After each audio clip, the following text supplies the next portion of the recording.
Assalamualaikum warahmatullahi wabarakatuh.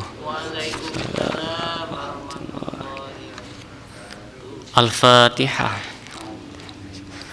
Alhamdulillahirabbil alamin arrahmanir rahim maliki yaumiddin iyyaka na'budu wa iyyaka nasta'in ihdinas siratal mustaqim siratal ladzina an'amta 'alaihim ghairil maghdubi 'alaihim waladdallin amin. Alhamdulillahirabbil alamin tsumma shalatu wassalamu ala asyrafil anbiya wal mursalin wa ala alihi wa ashabihi wa man tabi'ahum bi ihsanin ila yaumiddin amma ba'du. Alhamdulillah kita berada di saat yang tepat, di tempat yang mulia, saat yang mulia juga. Alhamdulillah kita dimudahkan oleh Allah untuk menjadi hamba-hamba terbaiknya, dimudahkan oleh Allah untuk bisa belajar Al-Quran. Khairukum man ta'allama al-Qur'ana wa 'allamahu. Sebaik-baik kalian adalah yang belajar Al-Quran dan mengajarkannya. Hari ini kita insyaAllah akan melanjutkan ke ayat berikutnya, ayat 238, 239 dari surah Al-Baqarah. Kita baca dulu ayatnya. A'udzu billahi minasy syaithanir rajim. Bismillahirrahmanirrahim. Hafizu 'alas salawati was salatil wusta wa qumu lillahi qanitin. Fa in khiftum farijalan aw rukbana fa idza amintum fadhkurullaha kama 'allamakum ma lam takunu ta'lamun.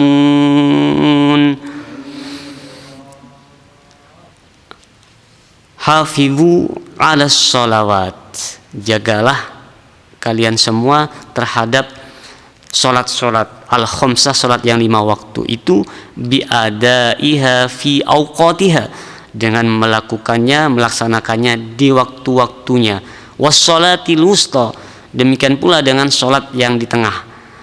Yang dimaksud di sini adalah hiya al-asru awis subh, hiya al-asru awis subh awid duhur aw ghairiha.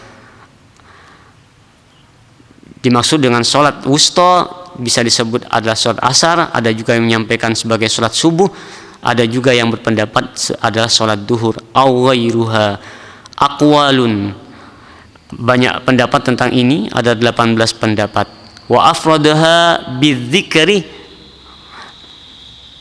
tafaddulaha, dikhususkan di sini al-wusta, penyebutannya untuk apa? Untuk menyebutkan li fadliha, untuk menyebutkan keutamaannya. Wa qumu lillah, dan hendaklah kalian melaksanakan itu semua atas karena Allah, fis sholati qanitin, lakukan salat-salat itu dengan qanitin, dengan penuh ketaatan.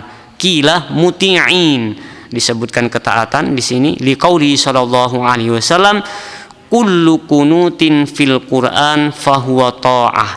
Setiap kata-kata kunut dalam Al-Qur'an itu adalah menunjukkan arti ketaatan, sebagaimana diriwayatkan oleh Ahmad dan lainnya. Wakilah sakinin, qanitin juga disebutkan sebagai artinya adalah sakinin, penuh ketenangan, melakukan salat itu dengan penuh tenang tanpa gerasa gerusu. Li hadis Zaid ibnu Arqam, sebagaimana hadis yang diriwayatkan oleh Zaid ibnu Arqam, kunna natakallamu fis salati hatta nazalat. Kami ini ketika salat sering ngomong ya, hatta nuzilat fa amarna bisukut, sampai diturunkan ayat ini yang memerintahkan kami untuk diam. Wa nuhina 'anil kalam, dan melarang kami untuk sholat. Hadis riwayat Asy-Syaikhani, riwayat Imam Bukhari dan Imam Muslim. Hadirin yang dirahmati Allah, Ayat ini, ayat tentang perintah untuk menegakkan sholat, melakukan sholat, berada di tengah-tengah pembicaraan tentang talak. Memang sepertinya tidak ada hubungan antara talak dengan sholat, tapi ternyata Allah menghendaki lain. Setelah kalau dilihat sekilas, maka memang tidak ada hubungan. Apa sih hubungannya antara talak dengan sholat? Tidak ada hubungan. Mulai ayat 229 sampai ayat 237 itu berbicara tentang talak. Tapi kemudian Allah berbicara tentang sholat, dua ayat. Ada 238, 239. Di ayat 240 kemudian berbicara kembali tentang iddah wanita yang ditinggal mati suaminya. Nah, apa rahasianya kemudian di sini? Ternyata sholat itu ada hubungan erat dengan tingkah laku manusia, tingkah laku seorang muslim dalam kehidupannya. Diharapkan kemudian apa? Dengan menegakkan sholat, maka seseorang itu yang melakukan sholat akan merasa muraqabah Allah, pengawasan Allah adalah setiap saat, setiap yang kita lakukan, setiap yang kita ucapkan, setiap detiknya, setiap langkah kita pasti terawasi oleh Allah Subhanahu wa taala. Itu yang diinginkan. Kenapa kemudian sholat berada di tengah-tengah pembicaraan antara talak dan iddah perempuan yang ditalak, baik talak cerai atau talak karena ditinggal mati. Hadirin yang dirahmati Allah, ayat ini diawali dengan hafizu 'alas sholawat. Hafizu 'alas sholawat. Jagalah kalian semua terhadap sholat-sholat itu. Tentunya yang dimaksud adalah sholat 5 waktu. Penjagaannya bagaimana? Disebutkan di sini apa? Laksanakan pada waktunya. Laksanakan dengan tepat pada waktunya, dengan memenuhi rukun-rukunnya. Apa saja rukun-rukunnya? Ya, rukun-rukun sholat yang kita lakukan itu dimulai dengan takbiratul ihram. Dan yang lebih penting kemudian adalah bahwa sholat dalam Al-Quran tidak menggunakan kata-kata ada iha saja, hanya melaksanakan, tidak, tapi menegakkan sholat. Kenapa? Karena sholat bukan hanya ketika kita melakukan sholat saja, tidak, tapi setelah sholat pun itu akan dituntut untuk menegakkan sholat. Coba kita lihat tentang apa yang kita lakukan ketika sholat. Sholat dimulai dengan ikrar. Apa ikrar kita? Ikrar kita itu setelah kabiro, di akhir itu kita kemudian berkata apa? Inna sholati wa nusuki wa mahyaya wa mamati lillahi rabbil alamin. Sesungguhnya sholatku, inna sholati wa nusuki, ibadahku, hidup dan matiku, lillahi rabbil alamin, adalah milik Allah Subhanahu wa taala. Jadi itu ikrar. Ikrar ketika kita mengawali sholat. Ikrar apa? Ikrar pribadi. Kok ikrar pribadi? Iya, karena kita inna sholati wa nusuki wa mahyaya wa mamati lillahi rabbil alamin. Sesungguhnya sholatku, inna sholati wa nusuki, ibadahku, hidup dan matiku adalah milik Allah Subhanahu wa taala. Tapi kemudian sholat yang kita akhiri dengan assalamualaikum itu, ternyata assalamualaikum sendiri adalah sebuah ikrar. Ikrar apa? Ikrar kepada sosial, ikrar sosial. Kenapa kita sebut ikrar sosial? Iya, karena kita menyampaikan assalamualaikum warahmatullahi wabarakatuh. Keselamatan kepada kalian semua, rahmat Allah dan berkah-berkahnya. Ikrar sosial. Yang ingin kita sampaikan apa? Menyampaikan keselamatan, menyampaikan berkah-berkah Allah, menyampaikan kebaikan-kebaikan. Nah, makanya kemudian ketika seseorang melakukan sholat tanpa menegakkannya, baginda Rasulullah pernah menyampaikan, man lam yanha sholatuhu anil fahsya'i wal munkar lam yuqimis sholah. Barang siapa yang sholatnya belum mencegah pelakunya dari perbuatan keji dan mungkar, maka dia pada hakikatnya belum menegakkan sholat. Belum menegakkan Tapi sudah melakukan tapi belum mendegakkan. Makanya menggunakan kata-kata lam yuqimis shalah, kata baginda. Yang masih melakukan kekejian, kemungkaran, ketidakbaikan itu pada dasarnya dia lam yuqimis shalah. Alhamdulillah kita dimudahkan oleh Allah untuk sholat subuh berjamaah di tempat yang mulia. Ini adalah menunjukkan bahwa insya Allah kita terbebas dari segala bentuk macam kemunafikan. Kata baginda, mereka-mereka yang melakukan sholat subuh berjamaah di tempat mulia, di masjid-masjid Allah, mereka terbebas dari kemunafikan. Munafik itu bahaya, Bapak Ibu sekalian. Kalau kita menyebutkan apa munafik, munafik itu menampakkan sesuatu yang beda dari yang di dalamnya. Kalau dalam bahasa Al-Quran, munafik itu yusari'una fil kufri. Kalau kita buka surah Al-Maidah ayat 41, kita akan menemukan sebuah ayat, ya ayyuhar rasul la yahzunkal ladzina yusari'una fil kufri minal ladzina qalu amanna bi afwahihim wa lam tu'min qulubuhum. Wahai utusan, wahai rasul, ditujukan kepada baginda Muhammad, wahai Muhammad, la yahzunkal ladzina yusari'una fil kufri, jangan sampai menyusahkanmu. Siapa? Mereka-mereka yang yusari'una fil kufri, bersegera dalam kekafiran. Siapa yang bersegera dalam kekafiran itu? Alladzina qalu amanna bi afwahihim wa lam tu'min qulubuhum, yang berkata dengan lisannya, beriman dengan lisannya, tapi hatinya tidak. Dan Allah menyampaikan yang seperti ini kemudian di surah ke-9, surah At-Taubah ayat 68, itu kemudian mereka yang munafik, mereka yang kafir, semuanya masuk neraka, naudzubillah. Dan insya Allah kita yang berusaha mempertahankan sholat subuh berjamaah ini terbebas dari hal-hal seperti itu.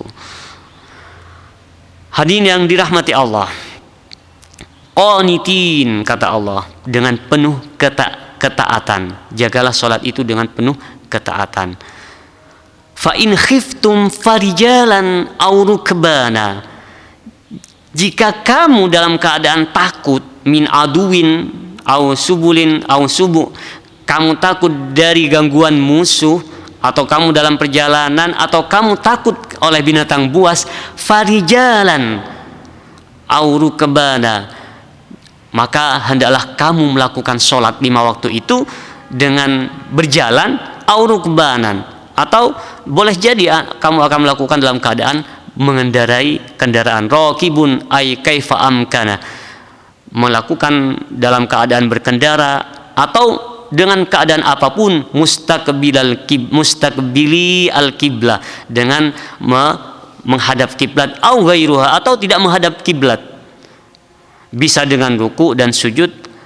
Tapi ketika dalam sholat khaif, sholat perang, sholat khaif, maka tidak seperti sholat biasa. Maka bisa ada yang, kalau dalam sholat khaif itu, sholat dalam keadaan perang, ada yang ruku, maka ada yang tetap berdiri menjaga. Nah, nanti fikihnya nanti menuju fikih perang dalam sholat. Tapi yang jelas keamanan itu diutamakan. Maka kemudian sholat yang dalam keadaan gangguan musuh atau takut diganggu oleh binatang buas, maka sholatnya dilakukan sebisa mungkin dalam keadaan yang bisa dilakukan. Kalau dalam keadaan berkendara bagaimana?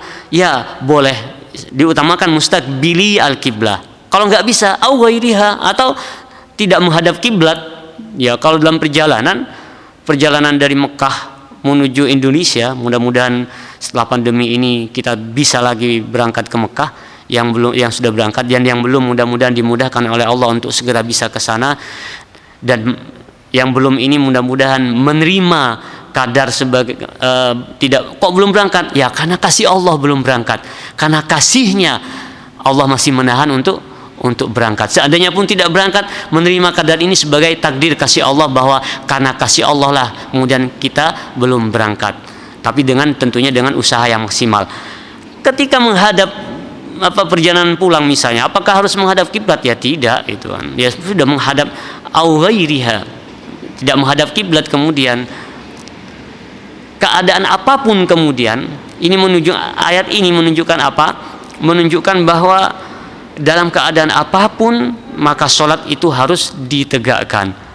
Berdiri normal, ya, nggak bisa duduk, nggak bisa lagi bagaimana? Ya terpaksa berbaring. Nggak bisa berbaring, tidak bisa menggunakan isyarat tangan, tidak bisa menggunakan isyarat gerakan tubuh, bagaimana?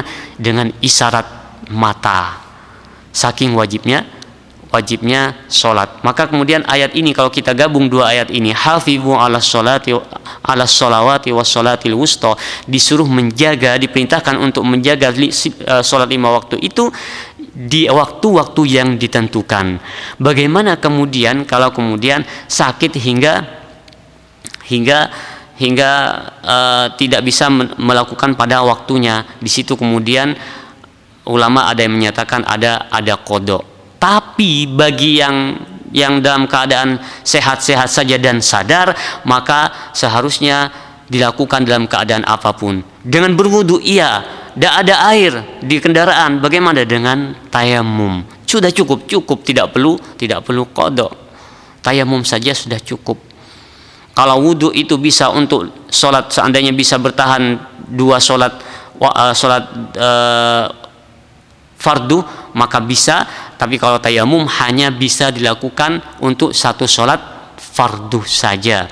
Jadi kalau dalam keadaan di atas pesawat, sekarang sholat maghrib misalnya bertayamum, maka kemudian sholat isya-nya juga harus bertayamum kembali. Tapi kalau bisa wudu, maka sholatnya bisa dari maghrib dengan 1 wudu, bisa dengan isya, boleh, ya dipersilahkan gitu.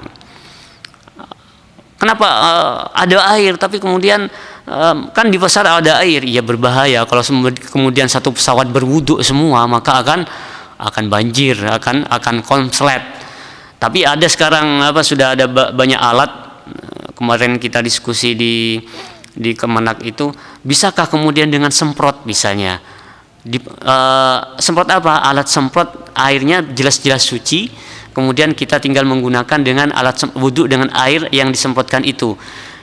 Kebanyakan pendapat yang kita angkat membolehkan untuk sholat dengan semprotan itu diperbolehkan, ya, spray.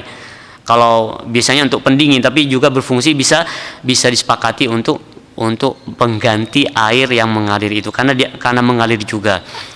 Intinya adalah bahwa melakukan sholat tepat di waktunya. Dan ketika tidak ada air, maka tayamum cukuplah untuk mengganti sholat dan mengganti wudu. Tayamum cukup untuk mengganti wudu dan tidak perlu untuk mengqadha lagi. Sudah cukup. Fadhkurullaha kama 'allamakum fa idza amintum fadhkurullaha kama 'allamakum. Jika dalam keadaan nyaman, terbebas dari ketakutan, baik ketakutan karena musuh, ketakutan karena binatang buas, maka fadhkurullaha, salatlah, sallu kama 'allamakum ma lam takunu ta'lamun. Salatlah sebagaimana telah diajarkan kepada kalian apa-apa yang kalian tidak tahu sebelumnya tentang salat. Makanya kemudian dalam sebuah hadis disampaikan, sallu kama ra'aitumuni usolli. Bagaimana kemudian kita bisa melihat Rasul sholat? Ya dari sahabat kemudian diturunkan ke berikutnya, kemudian kita lihat para ulama sholat, maka kita mencontoh cara mereka sholat. Tidak sembarangan kemudian tidak berijtihad, semuanya sesuai dengan tuntunan yang baginda tuntunkan. Maka sholat kita harus sama dengan sholatnya baginda Rasulullah Shallallahu Alaihi Wasallam. Sama dengan mengaji, maka ngaji kita pun harus sama dengan ngajinya baginda Rasulullah Shallallahu Alaihi Wasallam. Itu insya Allah kemudian kita akan dikumpulkan. Cara kita untuk bisa berkumpul dengan baginda mencontoh apa yang telah dicontohkan oleh baginda. Kita sholat sebagaimana sholatnya beliau, kita ngaji sebagai ngajinya beliau, kita berusaha untuk bertingkah laku, untuk berpedoman seluruh tingkah laku kita sebagaimana yang dilakukan oleh baginda Rasulullah Shallallahu Alaihi Wasallam. Bagaimana tingkah laku beliau? Maka kalau Sayyidah Aisyah, ibunda Aisyah menyampaikan bagaimana akhlak beliau, khuluquhu Al-Quran, akhlaknya adalah Al-Quran. Maka apa yang dilakukan oleh baginda itu sebenarnya adalah pengejawantahan dari Al-Quran. Ketika kita mencontoh yang beliau lakukan, maka pada dasarnya kita sedang melakukan apa yang dituntunkan oleh Al-Quran kepada kita. Mudah-mudahan Allah selalu memudahkan kita untuk mengikuti, meneladani apa yang telah dicontohkan oleh baginda Rasulullah Shallallahu Alaihi Wasallam. Mudah-mudahan pada saatnya nanti kita dikumpulkan dengan beliau, dikumpulkan dengan para syuhada, dengan para syahid di jalan Allah. Rabbana hablana hukman wa alhiqna bis solihin. Ya Allah, berikan kami hikmah dan kumpulkan kami ya Allah dengan orang-orang soleh. Rabbana hablana hukman wa alhiqna bis solihin waj'al lana lisana sidqin fil akhirin. Dan jadikan kami ya Allah, jadikan bagi kami ya Allah lisana sidqin fil akhirin, lisan yang benar yang untuk orang-orang setelah kami, hingga setelah kami pun dikebumikan, maka itu menjadi warisan, menjadi amal jariah bagi kami ya Allah. Waj'alna min warathati jannatin na'im, jadikan kami ya Allah sebagai pewaris surga yang penuh dengan kenikmatan di dalamnya. Waj'alna minal ladzina yarithunal firdausa hum fiha khalidun, jadikan kami ya Allah sebagai pewaris surga firdaus yang kekal di dalamnya. Rabbana atina fid dunya hasanah wa fil akhirati hasanah wa qina adzabannar wa adkhilnal jannata ma'al abrar ya aziz ya ghaffar. Wallahu a'lamu bissawab. Wassalamualaikum warahmatullahi wabarakatuh.